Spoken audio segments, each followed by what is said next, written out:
Oke, Assalamualaikum warahmatullahi wabarakatuh. Ketemu lagi bersama saya Dr. Rahman Bayu di acara The Bayu Barokah Show episode ke-9. Oke, kali ini bersama Dr. Dwi Yuda Herdanto, spesialis jantung dan pembuluh darah. Kita ucapkan selamat datang dulu. Selamat datang Dr. Yuda. Oke, jadi Terima kasih. Ini kebetulan live juga, Dok. Jadi kita sapa dulu untuk pemirsa live-nya. Halo, selamat datang. Oke, terima kasih yang sudah join untuk acara live-nya. Jadi kita perkenalkan juga sekalian di studio ini atau lebih umumnya di Rumah Sakit Umi Barokah ini kita kedatangan dokter spesialis baru, dokter spesialis jantung pembuluh darah, yaitu Dr. Dwi Yuda Herdanto atau panggilannya Dr. Yuda itu. Nah, oke. Ya, selamat datang, Dok. Nah, mungkin untuk hari ini ya sebatas perkenalan juga.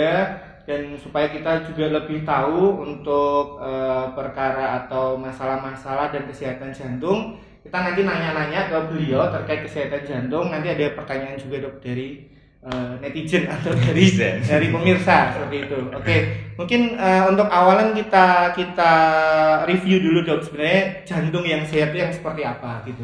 Jantung yang sehat ya. Jantung yang sehat itu sebenarnya jantung yang nggak sakit ya. Oke. Jadi jantung tuh sebenarnya kalau kita mau mengetahui bahwa jantung sehat itu kita harus mengetahui dulu struktur dari jantung itu. Jadi di dalam jantung tuh kan ruangan-ruangan jantungnya, ada katup jantungnya. Ini saya bawakan buku, Dok. Waduh. Kemarin request menggunakan peraga. Nggak usah. Nggak usah ya. Oh iya. Pakai buku. Oke. Jadi di dalam jantung itu sebagai gambaran aja ya. Itu ada ruangan di mana ruangannya itu tersusun oleh otot-otot jantung. Dan otot-otot jantungnya itu yang memompa darah ke seluruh tubuh. Kalau kita dulu belajar waktu SD, SMP, SMA gitu. Kemudian di antara katup-katup jantungnya itu ada di antara ruangan jantung itu ada katup jantung atau pintunya lah yang membatasi antara ruang jantung. Jadi yang dibilang sebagai jantung yang sehat itu jantung yang ototnya itu tidak meradang, ototnya itu tidak mati, katup-katupnya itu tidak bocor, kemudian sekat-sekat jantungnya itu juga tidak ada yang bocor gitu. Nah, termasuk juga selain jantung itu adalah pelapis jantungnya. Jadi di luar dari dinding jantung itu ada lapisan jantung. Dan lapisan jantung pun itu bisa sakit gitu, dia bisa meradang dengan beberapa macam penyakit, infeksi lah, peradangan lah, karena efek radiasi itu bisa terjadi. Tidak hanya jantung, tidak hanya organ jantung aja, karena jantung itu mengeluarkan pembuluh darah gitu. Makanya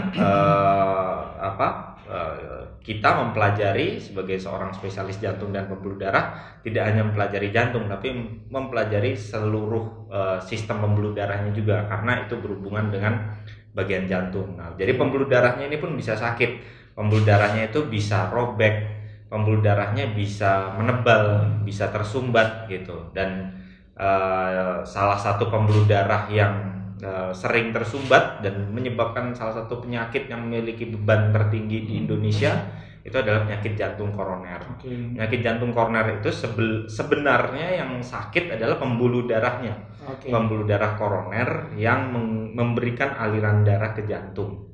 Nah, dia mengalami sumbatan menyebabkan otot-otot jantungnya itu ikut mati, yang tadi yang dinding-dinding jantungnya.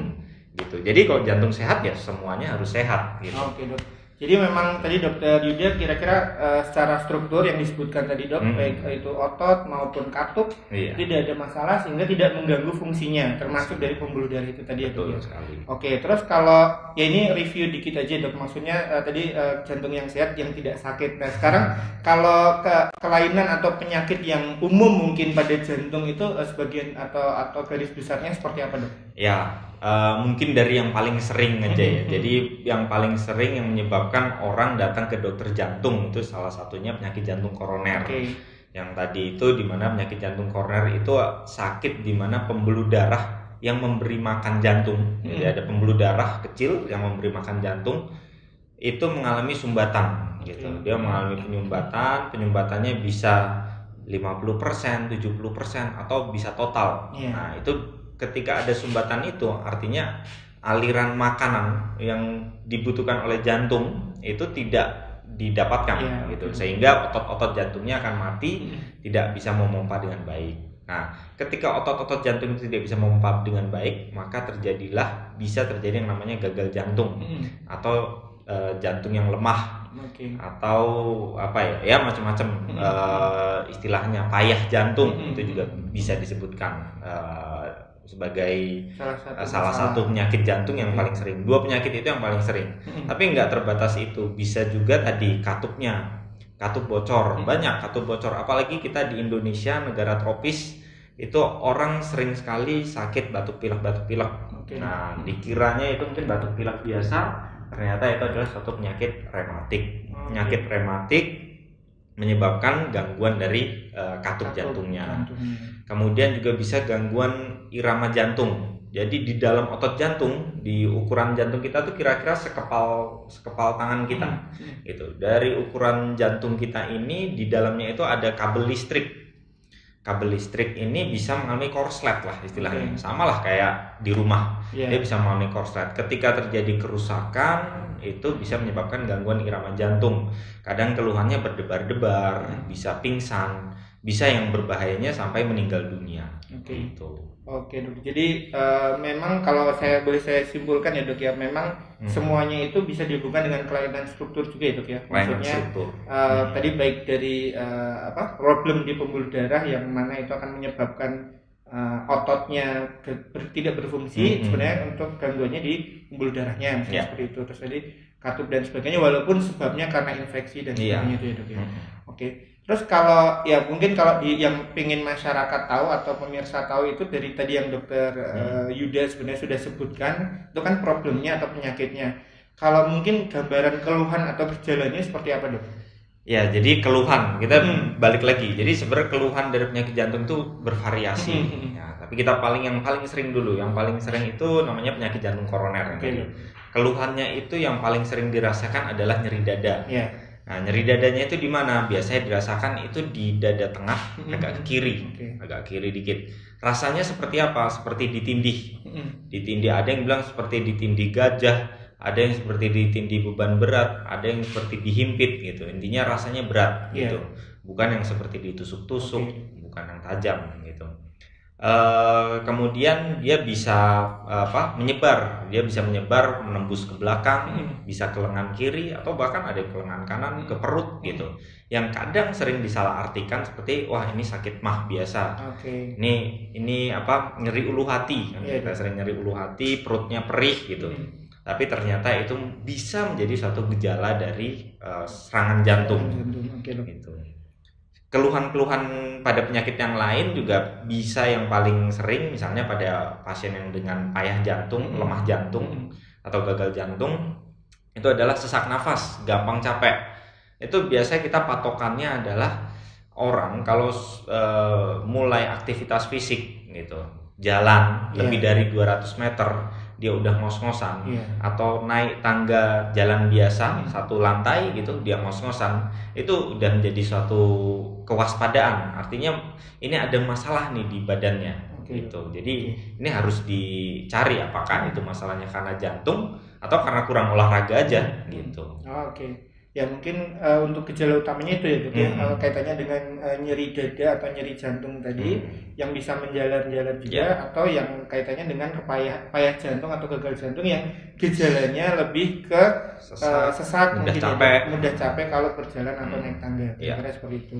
Nah terus kalau ditarik ke belakang lagi dok, maksudnya kira-kira faktor resiko dari penyakit jantung terutama yang dokter Yuda sebutkan tadi apa aja dok?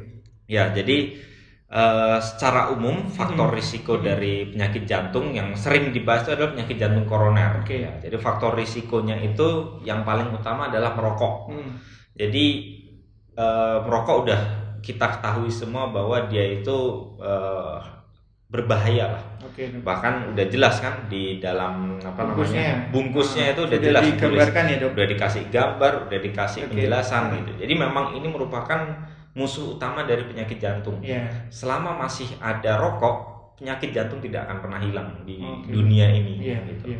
Kemudian yang kedua diabetes, penyakit gula. Orang suka makan manis-manis itu sering banget kan ya, orang Indonesia, terutama kita nih orang Jawa, makanannya kan banyak yang manis-manis gitu. Nah, ini juga merupakan faktor risiko diabetes. Kemudian darah tinggi, hipertensi. Hipertensi, makanan di Indonesia hampir semuanya berbumbu, enak, ya, banyak garamnya gitu ya.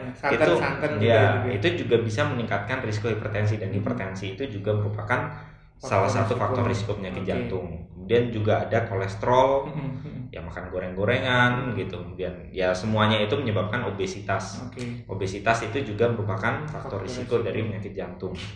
Dan yang penting juga adalah yang sering kita abaikan nih adalah pola hidup yang tidak sehat. Pola hidup tidak sehat tuh bermalas-malasan, suka mager, suka rebahan. Para kaum rebahan di sini. Sekarang generasi rebahan ya. Apalagi di musim pandemi gini, banyak yang work from home. Tapi ternyata semuanya tiduran semua gitu, tirah baring, bed rest. Itu juga merupakan faktor risiko dari penyakit jantung gitu kira-kira. Ya mungkin ada lagi banyak, misalnya genetik atau keturunan dari keluarga. Jadi kalau punya orang tua yang punya sakit jantung, ya itu probabilitas atau kemungkinan anaknya juga sakit jantung itu juga tinggi sekali. Oke dok. Gitu. Tapi tadi yang ada beberapa yang dominan dijelaskan dokter Yuda, diantaranya merokok sama diabetes ya, hipertensi. Terus untuk pola makan, pola hidup yang ya kita ketahui sebenarnya memang itu tidak baik, tapi mungkin sebagian dari kita masih melakukannya. Mungkin ini nyambung juga sih dok untuk pertanyaan selanjutnya, maksudnya dari saya sendiri.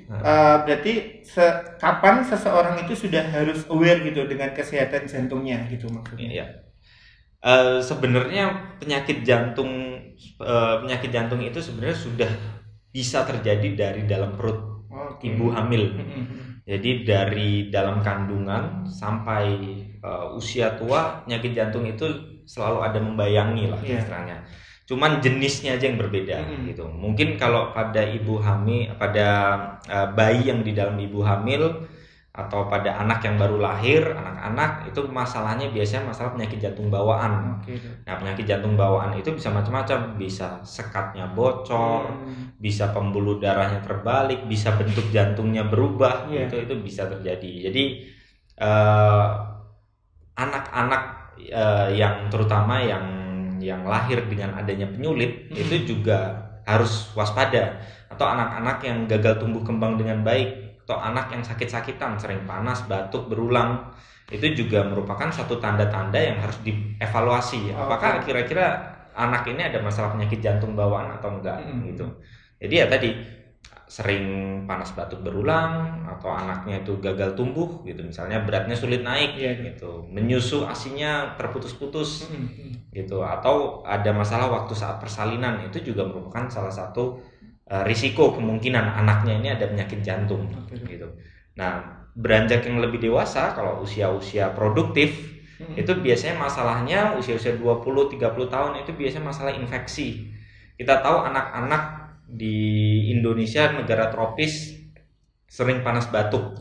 Ya, sering batuk gitu. Batuk pilek dikira biasa sembuh, batuk pilek biasa sembuh, kasih obat antibiotik sembuh gitu. Tapi ternyata sebenarnya ketika pengobatannya itu tidak tepat saat waktu masih kecil, itu bisa menyebabkan adanya istilahnya apa ya? Adanya protein-protein dari infeksi itulah. Bukan kumannya, tapi protein dari infeksinya itu yang melekat di dalam katup-katup jantungnya itu yang tadi, itu bisa menyebabkan kerusakan di katup jantungnya.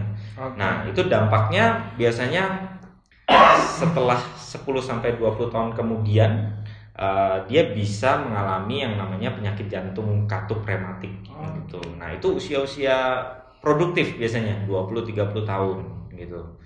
Nah, itu dia mengalami infeksi katup jantung yang tadi saya ceritakan.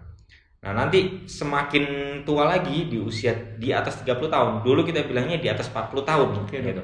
Tapi sekarang sebenarnya transisinya makin muda. Umur-umur bahkan dulu saya pernah ketemu pasien usianya masih 20-an tahun sudah mengalami serangan jantung yang disebut yang penyakit jantung koroner itu. Penyebabnya apa? Ya, penyebabnya yang tadi, faktor risiko tadi, merokok, hipertensi, diabetes, dan segala hal lainnya.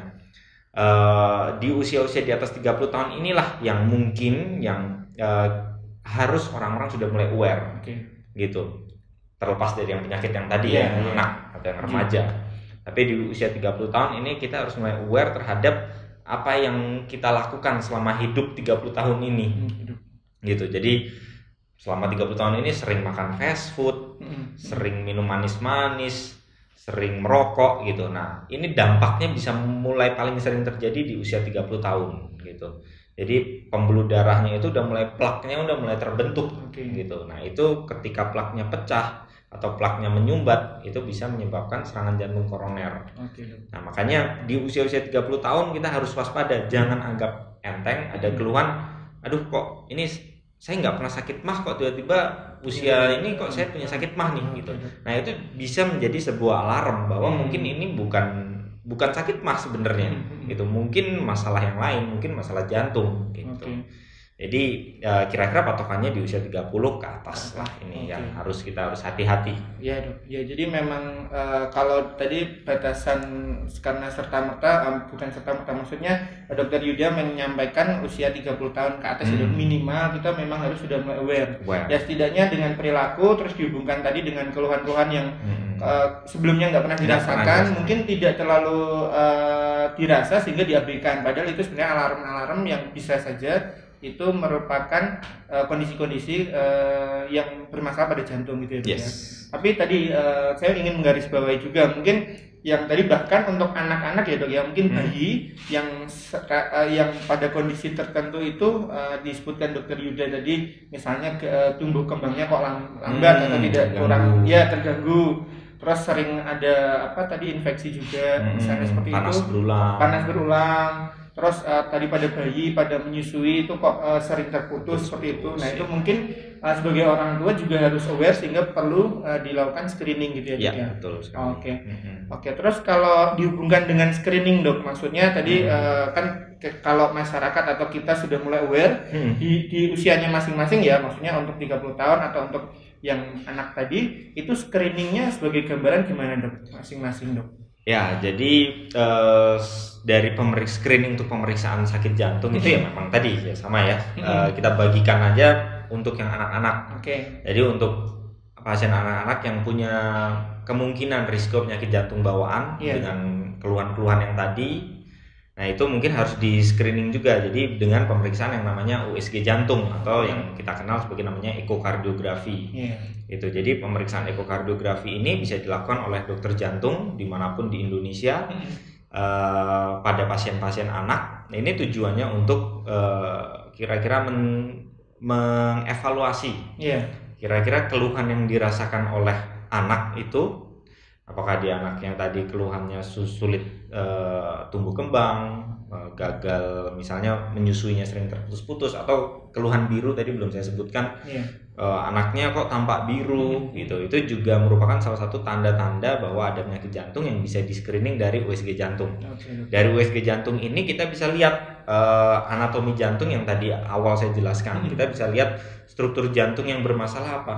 Apakah sekatnya bocor, apakah katupnya bocor, atau apakah jantungnya itu berubah bentuk gitu. Jantung bisa berubah bentuk, harusnya punya 4 ruangan, jadi ruangannya bercampur gitu. Itu juga bisa terjadi. Atau pembuluh darahnya bisa bertukar-tukar, itu bisa terjadi, dan keluhannya memiliki keluhan yang bervariasi sekali.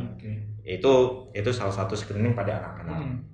Kemudian di usia dewasa gitu, usia dewasa ini screening terutama untuk orang-orang yang punya sakit jantung koroner atau orang yang punya keluhan yang bisa dibilang keluhannya itu nggak khas tadi, seperti nyeri ulu hati. Nah, keluhan-keluhan yang seperti itu bisa kita screening dengan pemeriksaan treadmill test.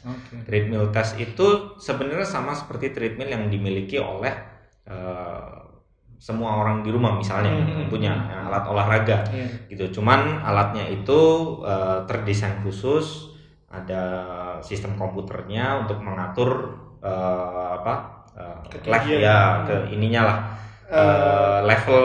level untuk olahraganya lah gitu. Jadi itu bisa diatur secara otomatis dan nanti kita bisa menentukan dan dipantau oleh dokter, menentukan kapan harus stop, kapan masih harus lanjut terus gitu. Disesuaikan dengan kemampuan fisik dari pasien dan dan denyut nadinya juga. Nah itu nanti dari situ kita bisa lihat dari aktivitas listrik jantung yang ada di dalam tubuh kita, itu kita lihat apakah ada kemungkinan dari penyumbatan koroner. Itu. Nah itu dari pemeriksaan treadmill. Selain itu juga dewasa juga perlu juga melihat struktur dari jantungnya itu dari ekokardiografi tadi, USG jantung gitu. Jadi ya kira-kira 2 alat ini bisa sebagai alat pendeteksi awal nih untuk masalah-masalah sakit jantung pada usia-usia dewasa gitu. Oke, nah kalau tadi kan, tapi apakah baik anak maupun dewasa, kalau konteksnya screening kan memang pemeriksaan awal ya Dok ya? Itu memang harus ada keluhan atau misal tadi konteksnya untuk faktor resiko, misalnya saya sih nggak pernah ada keluhan, tapi tadi disampaikan salah satu faktor resikonya obesitas gitu, misalnya kan, nah itu memang bisa dilakukan juga atau gimana Dok? Ya bisa, jadi sebenarnya orang-orang yang memiliki faktor risiko itu juga kita harus cari, karena faktor risiko yang dimaksud misalnya punya darah tinggi, darah tinggi itu seringnya nggak ada keluhan, kan? Orang-orang seringnya ya saya nggak pernah ada keluhan, tensi saya 160, saya mau aktivitas biasa kantor naik mobil ini nggak ada masalah kok, kenapa harus diobatin gitu. Nah cuma kenapa ini menjadi masalah, karena yang tidak ada keluhan itu tidak memberikan alarm, ya kan? Orang yang punya sakit darah tinggi itu darah tingginya sejak kapan kita biasanya sulit melacaknya. Mulai mengeluhkan darah tinggi usia 25 atau 30 atau 35. Nah, kalau darah tinggi itu berlangsung lama gitu, dengan proses yang lama, dia bisa menyebabkan kelainan di jantungnya gitu. Karena biasanya otot-otot jantung akan menebal gitu. Begitu juga dengan diabetes. Orang yang punya sakit diabetes mungkin awal-awal nggak ada keluhan apa-apa, tapi diabetes itu bisa merusak pembuluh darah. Dia mengganggu asupan nutrisi melalui dinding-dinding pembuluh darah. Jadi ibaratnya bahasa awamnya gula-gulanya itu menutup lah, menutup di pintu-pintu masuk nutrisi yang akan menuju ke dalam tubuh gitu. Nah itu juga bisa menyebabkan plak atau penyempitan dari pembuluh darah yang awalnya nggak akan dirasakan oleh orang-orang. Makanya patokan kami adalah usia-usia di atas 30 tahun terutama memiliki faktor risiko, ini harus screening lah setidaknya. Screeningnya bisa tadi dengan treadmill gitu, dan kita tahu biasanya kalau orang-orang yang bekerja di perusahaan pasti ada medical check up ya, ada pemeriksaan kesehatan. Itu salah satunya pemeriksaan kesehatan adalah treadmill gitu. Tujuannya apa? Tujuannya untuk mengetahui nih, biasa usia di atas 30 tahun ini udah berisiko nih untuk terjadinya sakit jantung koroner gitu. Kalau untuk anak-anak sih biasanya kita menyesuaikan dengan masalah gitu. Bisa anak yang gagal tumbuh kembang terlambat, kemudian sering sakit-sakitan waktu kecil gitu. Itu biasanya yang diarahkan oleh dokter anak ke dokter jantung untuk dievaluasi USG jantungnya. Gitu. Tapi pada intinya ya itu sesuai fungsinya. Kalau screening memang pemeriksaan awal ya Dok ya. Jadi baik anak maupun dewasa tadi dengan faktor risiko semakin cepat diketahui kalau ternyata memang ada kelainan, yaitu memang segera mendapatkan penanganan atau treatment lebih lanjut ya Dok ya. Tadi mungkin yang belum tersebut, yang pemeriksaan yang lebih sederhana lagi atau standar lagi itu EKG Dok. Maksudnya kan treadmill sama echo. Nah, kalau dari EKG sendiri itu memang fungsinya untuk diagnosis atau bisa untuk screening juga Dok? Ya, jadi kalau EKG ini sebenarnya alat yang paling umum ya, yang paling umum. Biasanya kalau ke dokter jantung pasti akan dilakukan pemeriksaan EKG. Nah ini tujuannya adalah memang screening paling awal. Malah saya tadi melupakan ini karena dia tindakan yang paling sering dilakukan. Bisa dilakukan dimanapun, di puskesmas, di rumah sakit ataupun di klinik-klinik, itu semuanya biasanya pasti ada memiliki alat EKG. Kenapa? Karena EKG ini adalah pintu gerbang awal biasanya, pintu gerbang awal untuk orang dinyatakan sakit jantung. Karena EKG ini tersedia luas. Mungkin kalau ekokardiografi, treadmill mungkin hanya ada di rumah sakit ya, di rumah sakit yang ada dokter jantungnya. Tapi kalau EKG ini ada di puskesmas. Bagi dokter-dokter umum yang bekerja di puskesmas, mereka andalannya adalah EKG. Ketika EKG-nya dilihat kayaknya tidak normal, pasti mereka berpikir bahwa ini masalah sakit jantung gitu. ya memang hal seperti itu memang bagus apabila difikirkan oleh para dokter umum yang ada di garda terdepan kan, mereka di puskesmas gitu. Jadi memang EKG ini tujuannya untuk mendeteksi awal segala semua penyakit jantung. Kalau ada kelainan struktur, EKG-nya berubah. Kalau ada serangan jantung, EKG-nya berubah. Kalau jantungnya meradang, EKG-nya juga bisa berubah gitu. Jadi ya memang EKG sih paling dasar ya dok. Selanjutnya tadi eko dan treatment juga. Ya mungkin kita sambungkan juga dok, maksudnya tadi untuk kepentingan screening memang di Rumah Sakit Umi Barokah ini sendiri karena ada dokter Yuda sebagai dokter spesialis kardiologi kita atau spesialis jantung dan pembuluh darah, kita juga melayani ya dok ya untuk ekokardiografi sama kedepannya untuk treatment juga seperti itu. Jadi harapannya tadi baik pasien anak atau pasien dewasa dengan faktor resiko untuk screening itu bisa dilakukan sedini mungkin, kira-kira seperti itu ya dok ya. Terus ini tadi kita sudah bahas tentang penyakitnya, faktor resikonya, terus screeningnya. Nah sekarang kalau pada pasien-pasien yang memang tadi dokter sebutkan sudah mengalami penyakit jantung, baik itu jantung koroner atau kepayahan jantung. Nah itu apakah memang ya terlepas memang sudah periksa ke dokter, itu memang harus dengan pengobatan rutin atau seperti apa ya dok? Biar ada gambaran gitu masyarakat atau pemirsa. Jadi penyakit jantung itu sering dikaitkan bahwa kalau orang udah sakit jantung itu harus minum obat seumur hidup gitu. Memang ada. Jadi ada beberapa penyakit yang memang harus minum obat seumur hidup. Ada beberapa penyakit yang ketika sudah diatasi masalah jantungnya dia bisa sembuh total. Ada juga penyakit yang mungkin setelah dilakukan tindakan tertentu dia sudah nggak bisa minum obat lagi. Tapi memang yang biar tidak menjadi salah kaprah, jadi terutama yang paling sering kan adalah penyakit jantung koroner dan payah jantung, gagal jantung tadi, pembengkakan jantung. Jadi ketika orang sudah memiliki penyakit itu, penyakit jantung koroner atau gagal jantung, payah jantung, itu memang mau nggak mau itu memang harus minum obat seumur hidup. Karena dengan cara minum obat seumur hidup teratur dan rutin kontrol 1 bulan sekali, nggak pernah putus minum obatnya, itu bisa menjaga dari serangan jantung berulang, atau bisa mencegah dari jangan sampai dirawat. Orang kalau udah dirawat jalan ya udah mending rawat jalan aja terus. Jangan sampai udah rawat jalan akhirnya harus masuk rawat inap. Gitu. Dan yang paling kita hindari adalah mencegah kematian. Dan memang obat-obat jantung itu terbukti bahwa dia dapat menurunkan angka kematian gitu. Jadi ya ibaratnya gini, kalau misalnya orang punya sakit payah jantung, kalau dia minum obat ya usia tuh semua di tangan Allah. Tapi kalau dia minum obat jantung, kita berusaha untuk menjaga kehidupannya ya bisa 10-20 tahun lebih gitu. Tapi ketika dia tidak minum obat jantung, pasti kualitas hidupnya itu tidak akan baik.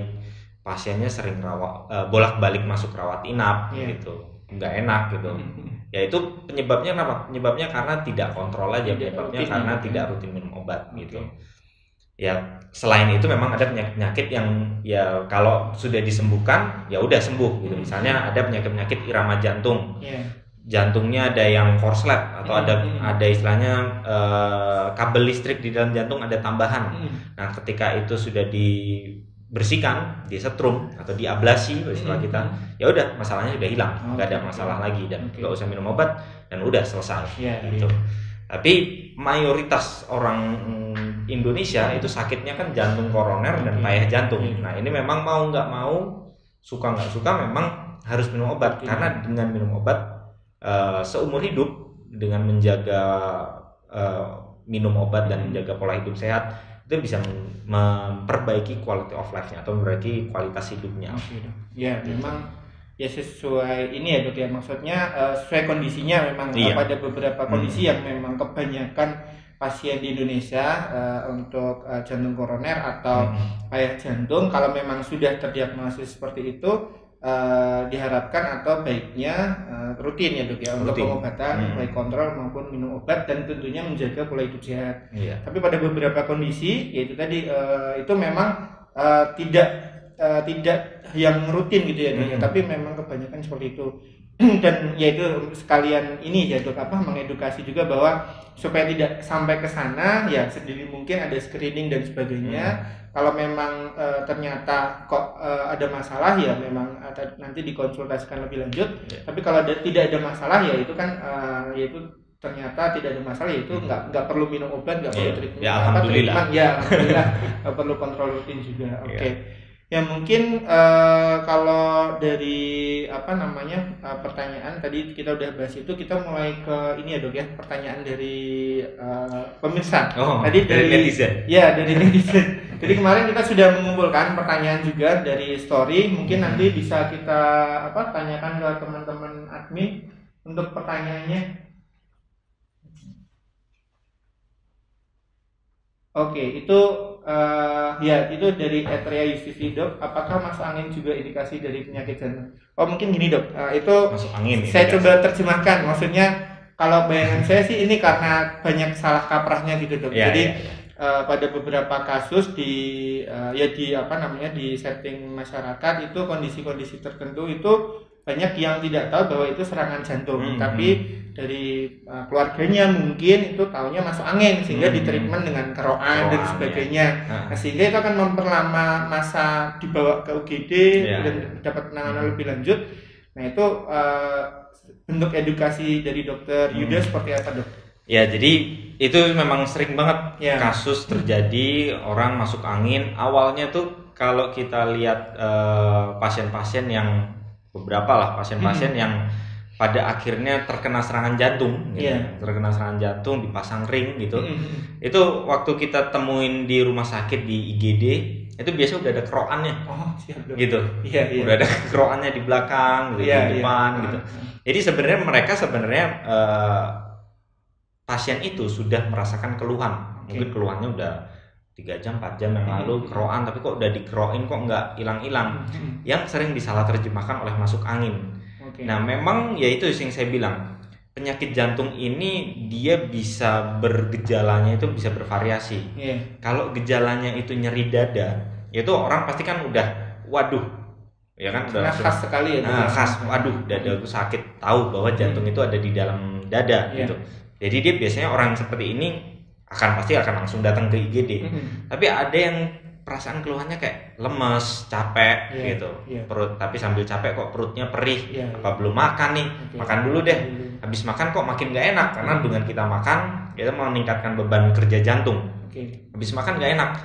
Mungkin masuk angin, dikeroin. Nah, waktu dikeroin kok anginnya nggak hilang. Menurut mereka angin, atau yang sering disebut angin duduk. Angin duduk ya, gitu.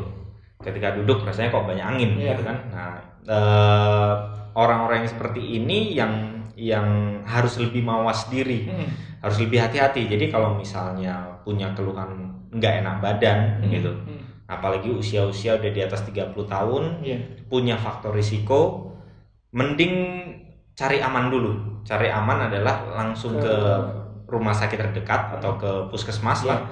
Itu untuk periksa yang paling standar EKG gitu, EKG. Tapi kadang-kadang EKG itu bisa menyamarkan gitu. Jadi waktu datang ke puskesmas, dibilang dokternya EKG-nya bagus gitu. Baik nih EKG, itu sering sekali. Kenapa pasien dipulangkan? Karena memang pada mungkin kira-kira 1 jam pertama itu bisa EKG itu nggak ada perubahan apa-apa gitu. Tapi dengan seiring waktu dia baru mulai berubah, karena itu kan butuh proses kan. Ketika otot jantungnya bermasalah, dia baru menimbulkan masalah di pemeriksaannya, itu kan baru beberapa waktu kemudian. Jadi kalau misalnya dikatakan oleh dokter di puskesmas bilangnya nggak ada masalah, atau di klinik bilangnya nggak apa-apa nih EKG-nya bagus, tapi ketika sampai rumah ternyata masih nggak enak badannya, pegel-pegel atau apa gitu, masih terus atau keringet dingin, seringnya kayak gitu, nggak ada keluhan apa-apa. Nah itu langsung ke rumah sakit aja gitu, untuk dilakukan pemeriksaan lebih lanjut gitu. Nah orang-orang yang sering tersalah artikan keluhannya itu biasanya orang-orang yang usia lanjut, diabetes gitu, punya masalah ginjal gitu, ada masalah gangguan ingatan gitu. Itu orang-orang yang punya risiko bahwa dia ini keluhan jantungnya itu bukan nyeri dada gitu. Jadi bisa aja keluhannya itu nyeri ulu hati, bisa keluhannya itu cuma keringet dingin, bisa keluhannya itu cuma pegel-pegel, lemes atau apa gitu. Nah itu terutama usia lanjut, sakit diabetes, perempuan juga gitu. Jadi perempuan jangan berarti perempuan tuh nggak akan kena serangan jantung. Memang risikonya lebih rendah dibanding laki-laki gitu. Berarti memang pada kondisi yang Dokter Yuda sampaikan tadi, karena gejalanya tidak khas sehingga menimbulkan salah arti ya Dok ya. Iya. Nah, atau itu banyak nggak pasien itu yang denial, sebenarnya itu pasien itu juga curiga, tapi karena denial menunda ke fasilitas kesehatan sehingga kerokan dan sebagainya itu ya Dok ya. Ya itu bisa juga kalau denial, tapi ya lebih baik segera ditemukan penyakitnya gitu daripada ketika udah telat. Itu kadang-kadang kita punya istilahnya golden time gitu. Jadi golden time-nya itu sebenarnya kurang dari 3 jam gitu. Tapi untuk bisa kita atasi dengan segera dengan obat-obatan, karena kita ketahui bahwa pelayanan jantung ini ya di sini di Boyolali saya baru pertama nih kan datang sebagai dokter jantung gitu. Dan di sini saya akan membangun pelayanan untuk kesehatan jantungnya. Tentunya fasilitas-fasilitasnya juga masih terbatas gitu. Jadi ya lebih baik kalau misalnya sudah ada keluhan dalam kurang dari 3 jam udah datang ke rumah sakit agar hasil outcome-nya, hasil pengobatan hasil akhirnya itu lebih baik. Karena itu ketika udah lebih dari 3 jam itu efeknya mulai berkurang gitu. Lebih dari 12 jam udah makin berkurang lagi gitu. Jadi memang ini ya dalam hitungan jam ya Dok, itu harus benar-benar baiknya segera ke fasilitas kesehatan, atau lebih baik lagi di UGD yang mungkin ada dokter spesialis jantungnya kalau memang ada keluhan-keluhan yang sangat khas ke arah keluhan tidak khas atau tidak khas tadi ya Dok, seperti yang disebutkan pada usia-usia dengan faktor resiko tertentu. Oke, terus ya mungkin kalau ya itu tadi ya Dok ya, bagi itu mungkin bagi yang merasakan. Kalau bagi orang di lingkungannya, maksudnya saya membayangkan sih, misalnya kita generasi muda gitu, di rumah orang tuanya atau saudaranya yang atau simbahnya dengan usia sekian ada keluhan-keluhan seperti itu, memang baiknya kita mengedukasi atau misalnya mengarahkan untuk segera ke rumah sakit gitu ya. Dengan ada keluhan seperti itu. Oke, mungkin untuk pertanyaan selanjutnya itu dari Anggraini Kowati, apa korelasinya jika bayi lahir dengan berat badan 4,1 kg terhadap kondisi jantung? Mungkin ini ya Dok, kaitannya dengan itu kan 4,1 itu termasuk besar untuk kelahiran bayi. Itu ada mungkin yang harus diperhatikan gitu. Ya mungkin sejauh ini kita 4,1 kan masuk dia large for gestational age ya. Jadi berat badan yang lebih dari usia kehamilannya lah. Ketika lahir di berat badan segitu, sebenarnya pertanyaan pertama adalah kenapa dia bisa lahir di berat badan segitu kan? Biasanya mungkin ini sebenarnya yang lebih paham dokter anak sebenarnya. Dokter anak. Biasanya ibu-ibu yang punya sakit diabetes itu biasanya punya risiko anaknya besar, gitu. Beratnya 4.100 gram. Tapi tidak menutup kemungkinan yang tidak punya sakit juga, gitu. Bisa aja 4.100 gram. Tapi kalau kita lihat dari sudut pandang sebagai dokter jantung, gitu, anak-anak yang lahir dengan berat badan 4.100 gram atau yang besar itu sebenarnya dia memiliki faktor risiko ke depannya. Ketika dia usia-usia pubertas, remaja, dia memiliki risiko bahwa untuk mengalami obesitas, gitu. Dia mengalami obesitas pada saat usia-usia segitu, dan obesitas pada anak-anak remaja itu merupakan bisa menjadi alarm bahaya awal untuk pembentukan plak tadi yang saya bilang. Karena pembentukan plak itu sebenarnya sudah terjadi sejak kita kecil. Tinggal untuk mempercepatnya ini terserah, mempercepatnya mau pakai apa? Mau pakai fast food bisa, mau pakai minum-minuman manis bisa, mau pakai rokok bisa.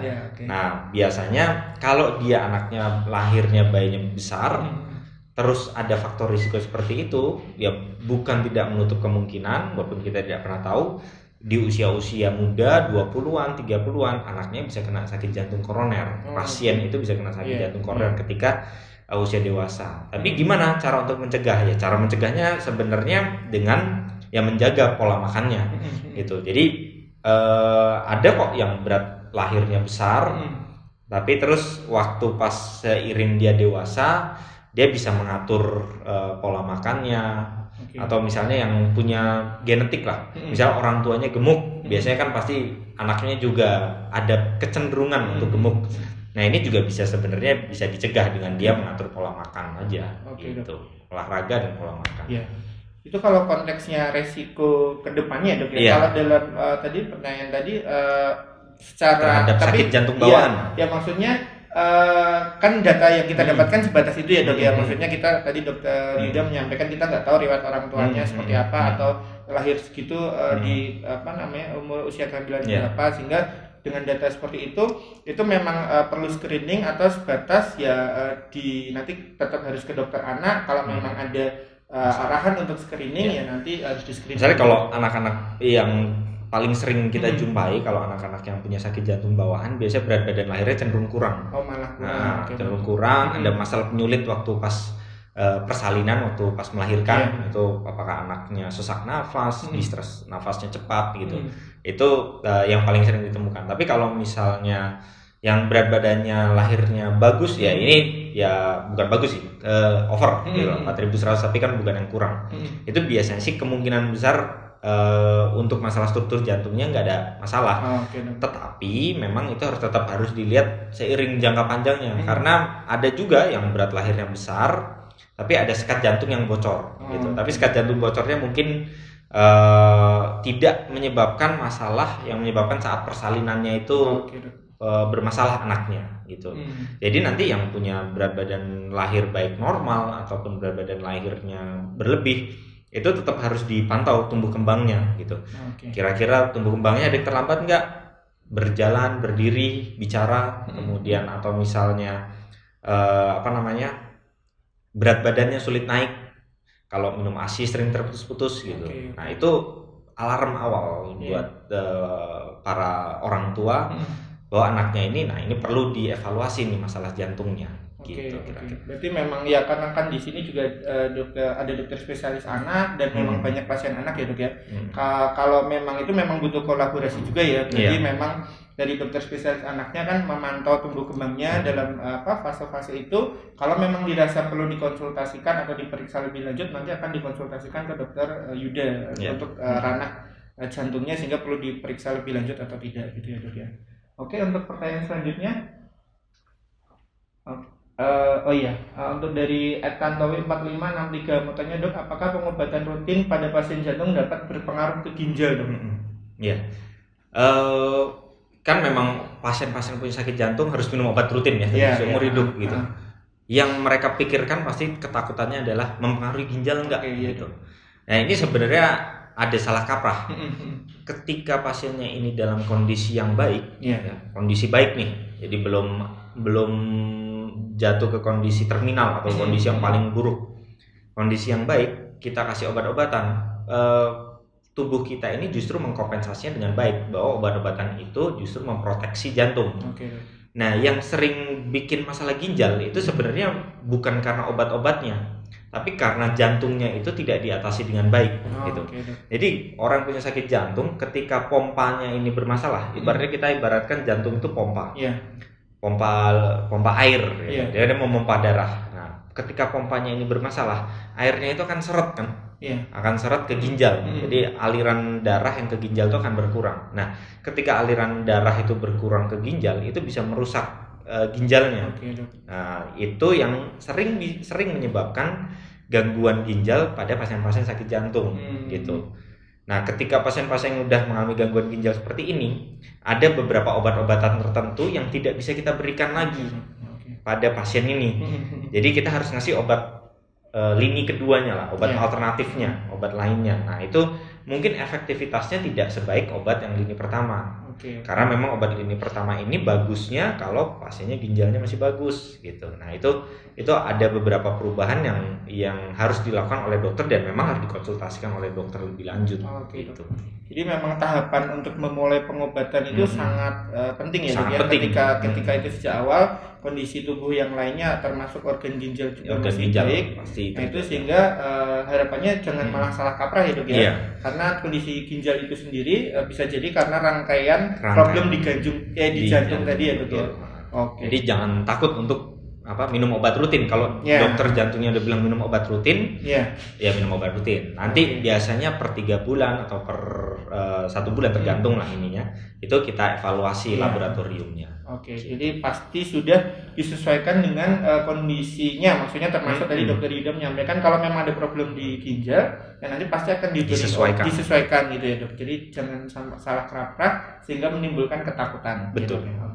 Oke, untuk pertanyaan selanjutnya dari advisory ada fasilitas untuk cek aritmia nggak dok? Saya takut nih dok. Ini pertanyaan ya mungkin nggak apa-apa sedikit dok. Maksudnya untuk kedepannya untuk aritmia itu sendiri fasilitas ceknya apa? Terus seperti apa dok gambarannya? Ya jadi kalau yang paling sederhana cek aritmia dengan EKG ya. Gitu. Jadi EKG ini tujuannya untuk menilai aktivitas listrik di dalam jantung. Mungkin ada yang nggak tahu aritmia itu apa gitu dok? Iya. Aritmia itu adalah tadi yang saya bilang korslet jantungnya. Jadi di dalam jantung itu ada kabel listrik, ya, ada kabel listrik. Kabel listriknya itu bisa mengalami masalah lah, gitu. Masalahnya itu bisa macam-macam, bisa korslet lah, bisa ada kabel baru, kabel tambahan lah, bisa kabelnya itu terputus lah, gitu. Macam-macam ininya. Dan pengobatannya juga berbeda-beda, disesuaikan. Nah, yang terpenting buat masyarakat adalah bagaimana mendeteksinya kan. Mendeteksinya pertama dari keluhan. Keluhannya bisa berdebar-debar, bisa pingsan, bisa lemes, itu bisa terjadi. Itu yang paling sering, 3 itu. Nah, ketika ada keluhan seperti ini bisa langsung ke puskesmas atau ke rumah sakit gitu. Di rumah sakit akan dilakukan pemeriksaan yang paling sederhana adalah pemeriksaan EKG atau pemeriksaan rekam jantung. EKG itu dipasang kabel-kabel listrik di sini, kabelnya itu tidak berbahaya, tidak nyetrum, tidak bikin apa-apa, nggak ada radiasinya. Nanti direkam listrik jantungnya di sana. Kalau misalnya ada masalah akan ketahuan langsung dari sana gitu. Untuk tindakan lebih lanjut. Nah, tapi untuk ada beberapa penyakit gangguan listrik tertentu tadi yang ditanyakan tadi, itu yang keluhannya itu on and off atau hilang timbul. Gitu. Jadi kadang-kadang ada keluhan berdebar terus hilang. Kadang-kadang pernah kayak mau pingsan tapi terus hilang, atau yang paling sering berdebar lah. Kadang berdebar, kadang-kadang hilang, atau kadang-kadang lemes banget, kadang-kadang hilang, kadang-kadang nyeri dada atau sesak, kadang terus hilang. Nah, pasien-pasien yang di EKG saat tidak ada keluhan itu seringnya normal. Orang-orang itu karena EKG ini tujuannya untuk melihat pada saat ada masalah gitu. Karena sewaktu dia baca rekam ya itu melihat aktivitas listrik pada saat itu gitu. Tapi untuk melihat lebih lanjut, dokter jantung itu juga bisa melakukan pemeriksaan yang namanya Holter monitor EKG. Jadi Holter monitor EKG itu alat kayak EKG juga, tapi bentuknya kecil, bisa ya kayak ada mesinnya kayak HP gini dibawa. Itu nanti kabelnya itu ditempel-tempel di dada, pokoknya di tubuh. Kemudian alat itu dibawa ke rumah dan pasien aktivitas seperti biasa. Seperti biasa, mau dia kerjanya misalnya kantoran, bisa mau nyetir, mau kerjanya biasanya sore hari main tenis atau olahraga, itu bisa dikerjakan aja semuanya. Gitu. Tetap jangan tidur-tiduran, aktivitasnya biasa aja gitu. Kayak biasanya. Nah, nanti setelah 24 jam pakai Holter tadi, alat rekaman jantung tadi, itu kita lepas. Kita lepas dan kita baca. Jadi nanti dokter jantungnya akan membaca EKG selama 24 jam gitu. Jadi 24 jam itu akan dilihat.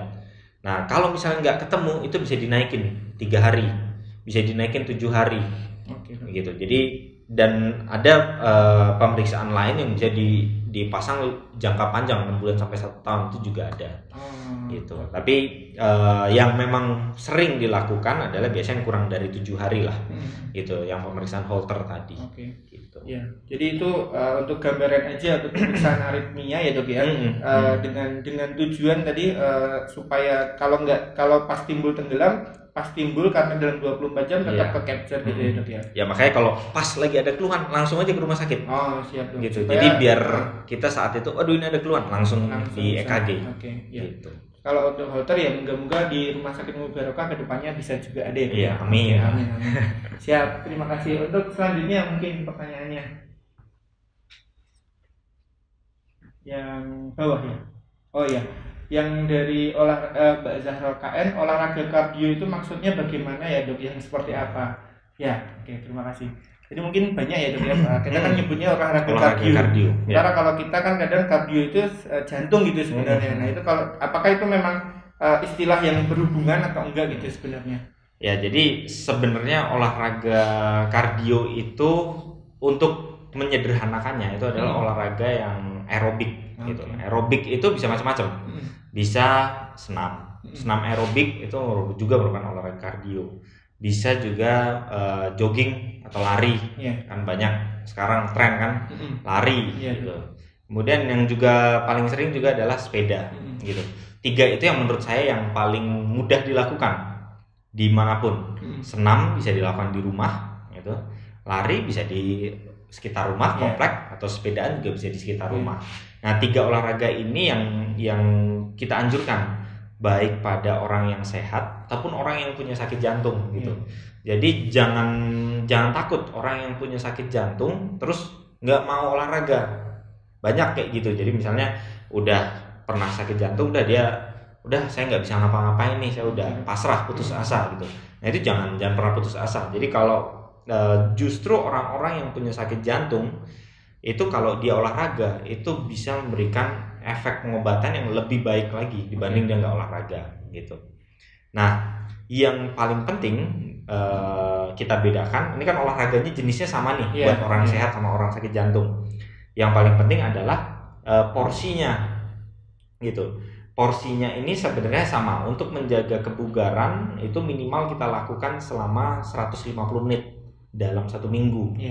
Biasanya patokannya 30 menit per hari gitu. Jadi kalau 30 menit per hari seminggu 7 hari ya 5 hari lah. Itu minimal selama 30 menit dalam 5 hari dalam 1 minggu gitu. Itu dilakukan sama baik orang yang punya sakit jantung ataupun orang yang sehat gitu. Nah patokan untuk kualitas olahraganya kan ada yang kayak olahraga ya cuma sekedar untuk bikin Insta story, sekedar mau bikin ini unjuk aja. Nah ini olahraganya itu juga harus sampai ke intensitas yang pas. Intensitasnya yang diharapkan sebenarnya intensitas yang moderat gitu. Memang untuk mengukur ini sulit gitu. Mengukurnya itu yang paling sederhana dengan mengukur nadi gitu. Mengukur nadi, gimana cara mengukur nadi ya? Kita raba nadi di lengan bawah kita ini, kita ukur selama 1 menit berapa jumlah nadinya.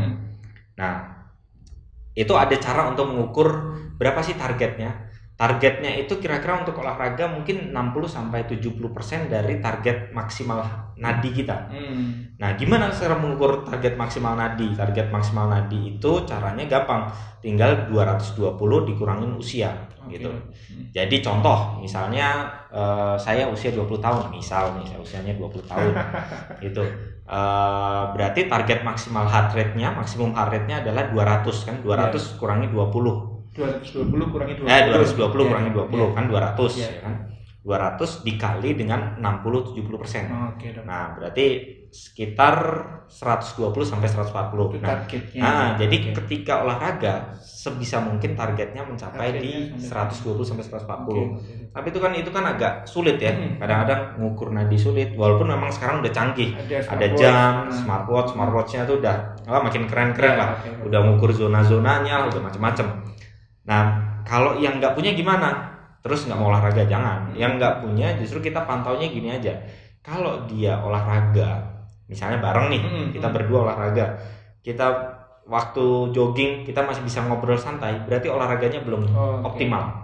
Itu pasti udah ngos-ngosan ya. Tapi ketika udah mulai nafasnya agak sedikit terputus-putus, itu berarti udah pas. Tapi kalau misalnya buat ngomong aja udah sulit, berarti udah berlebihan. Gitu. Jadi kalau misalnya udah ngomong, biasanya patokannya kalimat, ayo kita lari gitu. Kalau ngomong ayo kita lari masih lancar, berarti masih kurang. Kalau ayo kita lari, nah itu pas. Tapi kalau udah ayo kita terus lari terputus-putus, nah itu berarti udah berlebihan. Nah itu stop, gitu. Jadi ya pakai itu paling sederhana. Orang-orang kan males yang ribet-ribet kan. Yang sederhana aja, sederhana. Tinggal dengan cara itu aja, ngomong aja. Masih bisa ngomong berarti kurang. Ngomongnya udah mulai terputus-putus berarti pas. Ngomongnya udah terputus-putus berlebihan, stop. Gitu. Berarti bisa untuk ya mungkin yang nggak bisa pakai cara itu untuk renang ya Dok ya. Maksudnya kalau pakai untuk cara itu kan paling sederhana ya, walaupun cara rumitnya atau cara advance-nya yang dijelaskan Dokter Yuda tadi, tapi pada apa namanya intinya untuk olahraga ya tadi lari, jogging atau sepeda atau senam kan bisa menggunakan cara itu ya. Oke, tapi kalau untuk tadi dokter sebutkan pada pasien dengan sudah sakit jantung, tetap baiknya melakukan itu ya dok ya. Nah, tapi kan ada batasannya. Ada batasan. Apa gitu? Memang kalau yang punya sakit jantung biasanya kita lihat sakit jantungnya ini udah sejauh mana. Itu kan perlu dinilai oleh dokternya.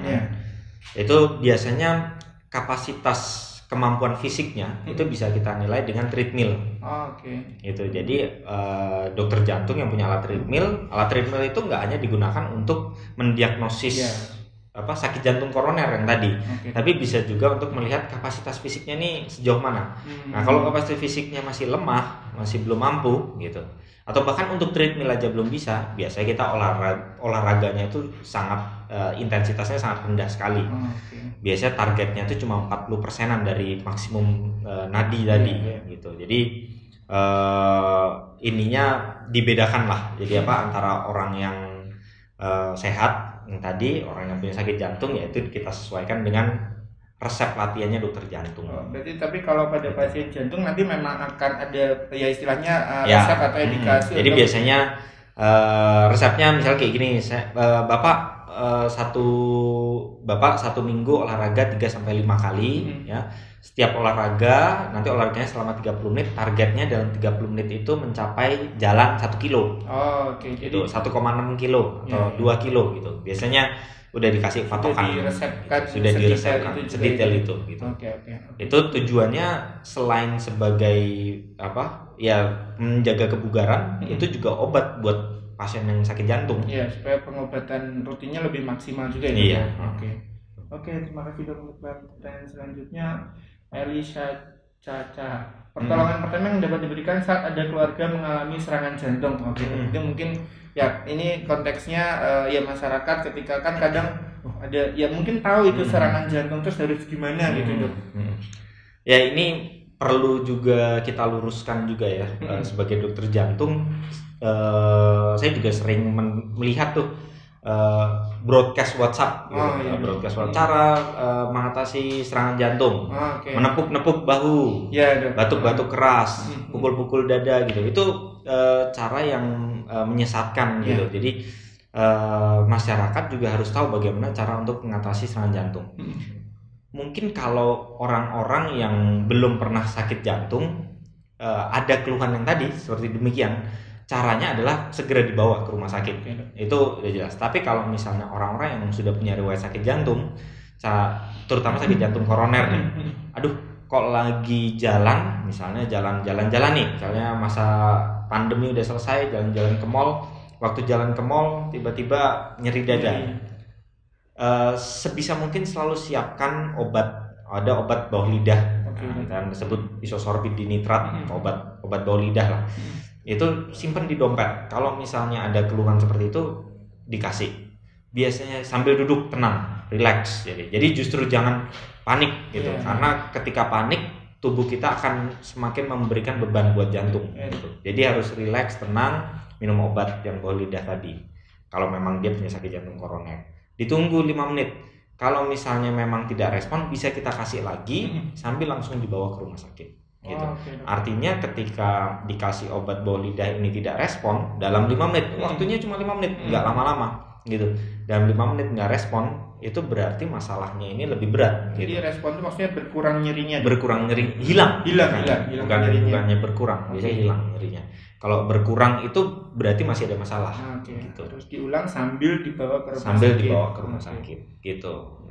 Ya itu kira-kira untuk mengatasi serangan jantung. Tapi kalau misalnya ada, sering juga yang ketemunya pasiennya lagi di kamar mandi kolaps, ya kan? Sering tuh banyak berita-berita gitu. Misalnya ini ditemukan jatuh pingsan gitu, ternyata serangan jantung meninggal gitu.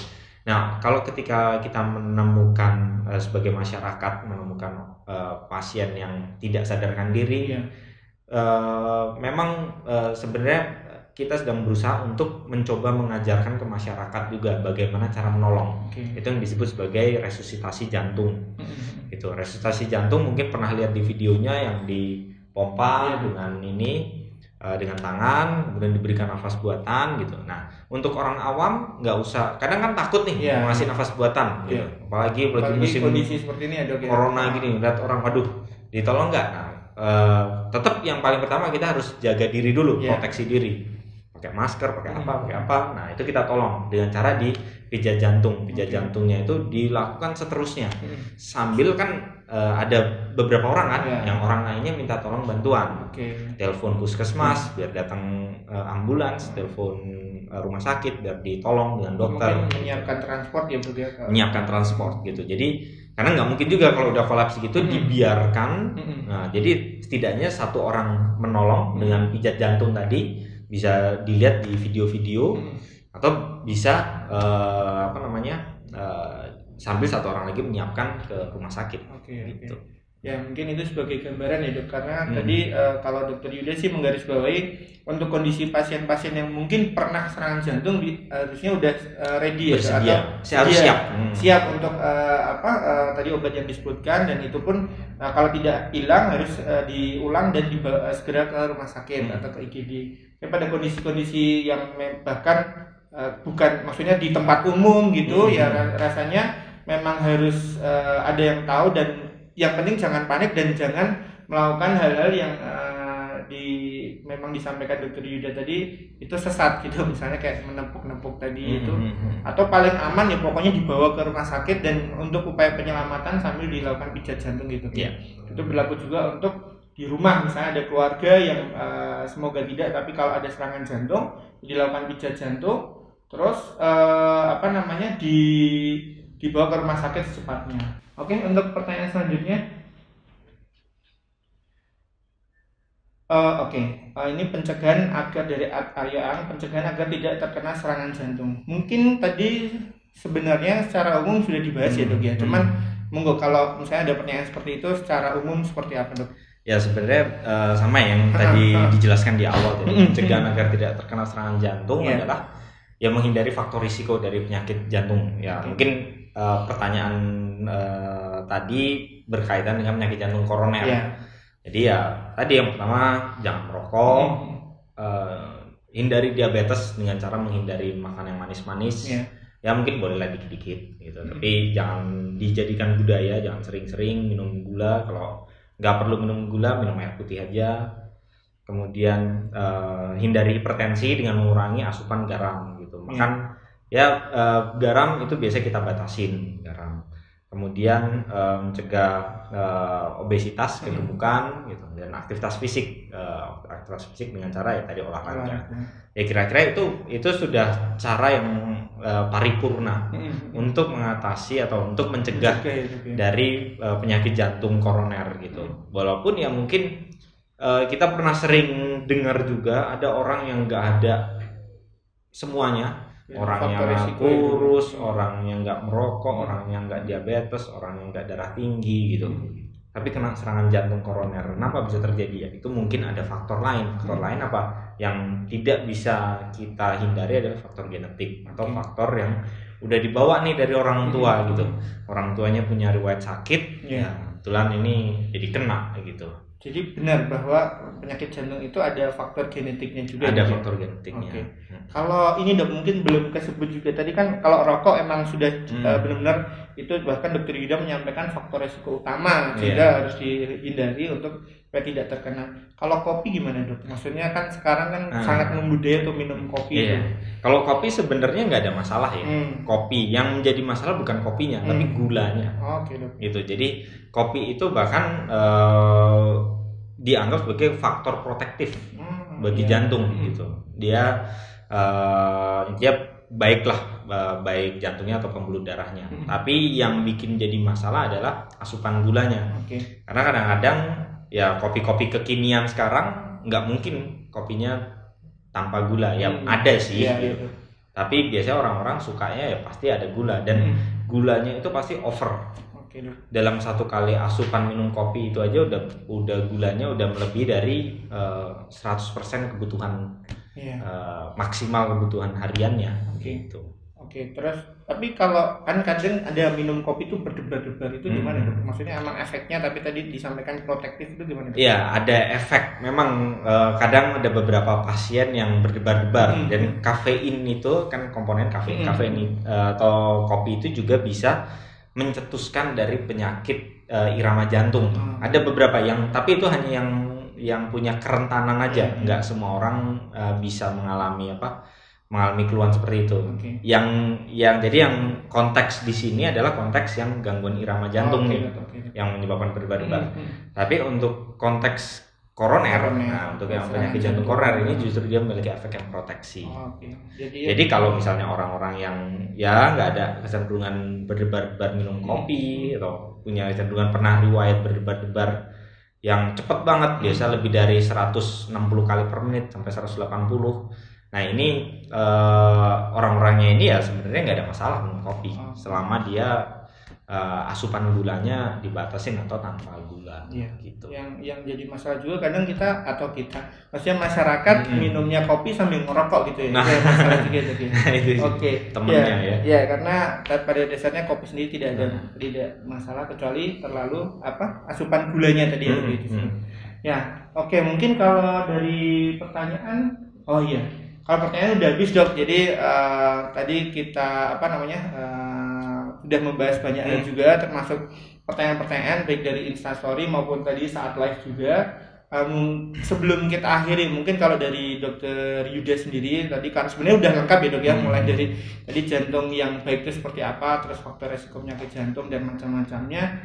Nah, sekarang ini Dok, sebagai closing kalau dari Dokter Yuda untuk dikala pandemi ini seperti apa? Jadi supaya dihubungkan dengan kadang kita kan ya tadi misalnya supaya tidak berbenturan, kita tetap disuruh di rumah, tapi di satu sisi kalau kita sedentary life atau kaum rebahan itu tidak baik juga gitu loh Dok. Jadi supaya tidak ada benturan-benturan seperti itu, kalau dari Dokter Yuda sebagai penutup kira-kira seperti apa Dok? Ya jadi terutama kalau kita lagi di masa pandemi ini ya. Jadi ada dua, jadi satu bagi orang yang masih sehat, yang satunya lagi bagi orang yang nggak sakit. Jadi kalau bagi orang yang masih sehat, ya tetap jaga kesehatan selama masa pandemi ini. Memang kalau misalnya sulit untuk keluar, walaupun sekarang kan kayaknya udah mulai new normal ya istilahnya. Udah mulai orang dipersilakan untuk aktivitas fisik biasa, pakai masker, pakai ini, jaga jarak atau ini. Dengan kebijakan-kebijakan seperti itu, orang-orang yang sehat tetap diharapkan bisa aktivitas. Aktivitasnya nggak cuma aktivitas kerja, tapi aktivitas untuk olahraga juga. Jadi olahraga yang aman bagaimana ya? Nggak apa-apa, mungkin kalau yang aman di rumah aerobik, gampang, senam kan, senam aerobik, atau dia misalnya mau di sekitar rumah jogging. Atau juga kalau jogging kan pasti dia akan menjaga jarak terus kan. Itu jogging, sepedaan tuh bisa dilakukan. Itu dilakukan untuk orang-orang yang masih sehat, untuk menghindari biar dia jangan sampai kena sakit jantung lah, mau usia berapapun. Nah kalau misalnya orang-orang yang sudah sakit, punya riwayat sakit jantung gitu, kadang-kadang di masa pandemi ini membuat keraguan-raguan buat kontrol berobat gitu. Mereka jadi takut takut terkena COVID. Orang lebih takut COVID daripada corona. Daripada koroner. Orang lebih takut corona daripada koroner. Orang lebih takut sakit corona daripada sakit jantung koroner. Padahal memang kalau kita lihat statistik penyakit-penyakit jantung koroner ini jauh lebih mematikan daripada penyakit corona gitu. Ya memang corona yang dalam spektrum ini karena menular berbahaya juga, jangan kita sepelekan gitu. Tapi juga jangan menyepelekan sakit jantung koroner gitu. Makanya kalau sudah punya sakit jantung dan memang sudah waktunya kontrol, sudah waktunya minum obat, ya harus kontrol berobat, harus minum obat. Jangan sampai terputus, karena yang tadi awal saya bilang bahwa orang-orang yang sudah direkomendasikan minum obat rutin untuk menjaga kualitas jantungnya, dia harus minum obat terus gitu. Ya memang dengan cara yang mungkin semua rumah sakit pasti udah ada kebijakannya lah, caranya mengatur jarak, membatasi antrian, kontak pasiennya, tempat duduknya itu tentunya udah difikirkan oleh rumah sakit, sehingga membuat pelayanan di rumah sakit terhadap dokter jantung pasti aman, aman bagi pasiennya, aman bagi dokternya juga gitu. Nah itu yang penting juga diketahui. Nah ini saya kebetulan memberikan memberikan layanan lah, layanan konsultasi. Jadi kalau misalnya semua warga, ya saya nggak menutup kemungkinan nggak hanya warga Boyolali aja sebagai tempat saya bekerja di sini, tapi boleh semuanya. Kalau misalnya ada yang ingin mengkonsultasikan masalah sakit jantung, itu bisa ke nomor kontak HP saya. Jadi Dokter Yuda mau nge-share untuk nomor kontaknya, dok. Jadi nggak masalah untuk anytime. Nggak masalah. Mau dikonsultasikan via WhatsApp boleh. Siap. Mungkin untuk nomornya mau dibacakan sedikit, dok? Ya, ini nomor HP-nya 081 229 21 27 37. Itu jadi 081 229 21 27 37. Jadi nanti bisa ditulis juga di bawah ininya. Ini terbuka untuk umum, maksudnya mau konsultasi mau apa, karena mungkin ya saya di era pandemi ini orang tuh ragu-ragu untuk datang ke rumah sakit gitu. Jadi ya kita sebagai dokter jantung juga tidak boleh jangan terus menutup pelayanan gitu. Jadi kita memberikan pelayanan sedemikian rupa biar orang-orang jangan sampai sakit jantungnya ini makin parah gitu. Udah pernah sakit jantung, jangan sakit jantung makin parah. Orang yang belum pernah sakit jantung jangan sampai sakit jantung gitu. Itu juga terbuka kalau misalnya ada, tentunya di Boyolali ini kan baru pelayanan jantung baru pertama kali ada di sini. Jadi kalau ada dokter umum, sejawat dokter umum, dokter di klinik, di puskesmas gitu yang ingin konsultasi, misalnya kesulitan menghadapi kasus-kasus penyakit jantung, atau konsultasi sekedar rekaman jantung gitu. Tentunya pasti banyak yang masih sulit untuk membaca rekaman jantung. Itu bisa konsultasi melalui kontak HP saya ini, di WhatsApp-nya aja kirimin gambar EKG-nya, kirim gambar rekam jantungnya, mau konsul pasien silahkan gitu. Saya terbuka aja sih ini. Yang penting sesuai konteks itu aja ya, dok ya, maksudnya jangan fokus maksudnya. Jadi nanti ini nomor ini boleh kami share ya, dok ya, mungkin di media ditulis ulang. Jadi dokter Yuda istilahnya memang berdedikasi khususnya untuk Boyolali dan sekitarnya, baik untuk pasien ya terutama ya, dok yang mungkin yang mau bertanya-tanya dengan ada keluhan dan sebagainya, tapi ada ketakutan kalau harus ke rumah sakit, ya minimal tanya-tanya dulu. Kalau memang ada pemeriksaan lebih lanjut yang dibutuhkan, pasti akan diarahkan seperti itu. Atau tadi dokter Yuda menyampaikan untuk sejauh dokter umum mungkin ya, dok ya, kalau mau konsul dan sebagainya kaitannya dengan pasien jantung atau pemeriksaan jantung atau mungkin EKG yang paling sering, bisa ke nomornya ini. Saya ulang, 081 229 12 081 229 21 27 37. Oke, nanti kita tuliskan, dok, di itu biar kalau yang miss nanti tetap bisa baca tulisannya. Ada tambahan lagi nggak, dok? Udah ya mungkin. Oke. Lanjut kalau misalnya ada netizen atau masyarakat yang mau nanya bisa lewat sini juga terbuka kok ininya. Ya, siap dok. Mungkin itu ya dok ya, tadi terakhir kaitannya dengan pandemi yang jelas Dokter Yuda membagi jadi dua ya, terutama yang memang belum sakit jantung. Jangan menjadikan kondisi ini alasan untuk tidak berolahraga, untuk tidak beraktivitas, menjaga pola hidup sehat, atau olahraga bisa di rumah ya dok ya, atau sekedar jalan jogging, tidak akan yang penting tetap sesuai kaidahnya. Saya pernah ini dok, ingat kalau olahraga pakai masker itu sebenarnya ada masalah nggak? Karena beberapa waktu yang lalu saya pernah baca itu, ya mungkin ini agak salah kaprah juga ya konteksnya, olahraga terus kolaps karena keracunan pakai masker gitu dok. Maksudnya itu ada hubungannya atau sebenarnya itu coincidence aja gitu dok? Ya, sebenarnya memang kalau secara logika dan teori kalau orang pakai masker kan pasti nafasnya terganggu. Tapi kita kan di sini anjurannya adalah masker kain ya. Masker kain itu pori-porinya besar gitu. Jadi belum ada penelitian atau belum ada yang bisa membuktikan bahwa penggunaan masker kain itu bisa menyebabkan penumpukan karbon dioksida di dalam karena kita nafas oksigen, buangnya karbon dioksida, ya menyebabkan keracunan karbon dioksida itu belum ada gitu. Jadi sejauh ini aman-aman saja gitu. Tapi sebenarnya selama kita bisa menjaga jarak, gitu, ini jaga jarak nih kan, kita bisa jaga jarak 1 meter gini, ya aman olahraga tanpa masker. Tapi memang bila diperlukan dan memang khawatir takut pakai masker, takut keluar jadi pakai masker kain. Memang ada yang contohnya masker yang itu bahaya. Contohnya masker yang medis gunakan N95. Karena penggunaan masker N95 ini itu bahkan memang ada precautionnya atau ada wanti-wantinya lah gitu. Jadi kalau misalnya orangnya itu punya sakit jantung, sakit paru-paru, pakai masker N95 itu sangat tidak nyaman.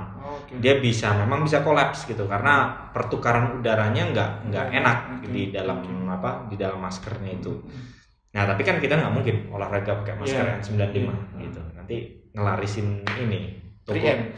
Ngelarisin penjual ini masker N95 ya makanya dan bikin harganya naik. Iya. Jadi ya itu tadi kebetulan keingat aja sih dok, karena itu memang saya kebetulan baca ya mungkin itu tadi coincidence yang agak salah kaprah juga toh.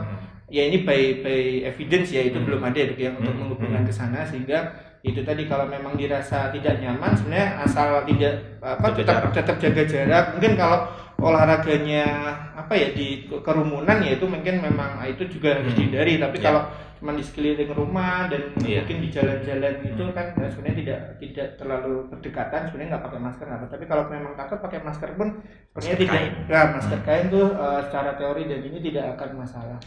Oke, itu terus yang dikit review dok yang kaitannya dengan pasien yang itu tadi yang bukan atau belum merupakan pasien dengan penyakit jantung, ya paling enggak anjurannya untuk tetap hidup sehat, jangan menjadikan itu alasan. Kalau yang sudah punya penyakit jantung dengan riwayat rutin pengobatan, itu memang message-nya dari Dokter Yuda untuk istilahnya jangan sampai yaitu tadi takut ke corona tapi mengabaikan resiko koroner itu tadi ya dok ya. Jadi obat rutin tetap harus dikonsumsi, untuk kontrol rutin juga tetap harus dilakukan. Toh itu tadi untuk sekarang kondisinya sudah semakin terbiasa, dalam artian semua sudah dikondisikan, rumah sakit juga sudah mengkondisikan untuk kerumunan dijaga, orang keluar masuk juga akan dipastikan di screening sehingga resiko-resiko tertular itu bisa semakin ditekan gitu ya dok ya. Oke, mungkin itu saja dok untuk kesempatan kali ini. Terima kasih banyak untuk Dokter Yuda. Juga kita sampaikan kepada pemirsa yang sudah menonton secara live, terus juga sudah mengajukan pertanyaan, dan kedepannya untuk pemirsa yang belum nonton via live bisa nonton via YouTube. Besok kita edit lalu kita post kayak gitu dok. Terus ya semoga kedepannya Dokter Yuda ini kan memang baru di Boyolali kekerasan, terus ya kita bisa ketemu lagi ya dok, mungkin dengan tema-tema yang lebih spesifik atau yang lebih menarik. Seperti itu kita akhiri ya dok ya. Terima kasih banyak untuk pemirsa Dokter Yuda. Saya akhiri. Jangan lupa untuk yang YouTube like, comment, and subscribe. Nah. Itu template-nya aja. Oh iya, YouTuber. Ya, oke. Terima kasih. Saya akhiri. Wassalamualaikum warahmatullahi wabarakatuh. Waalaikumsalam. Terima kasih.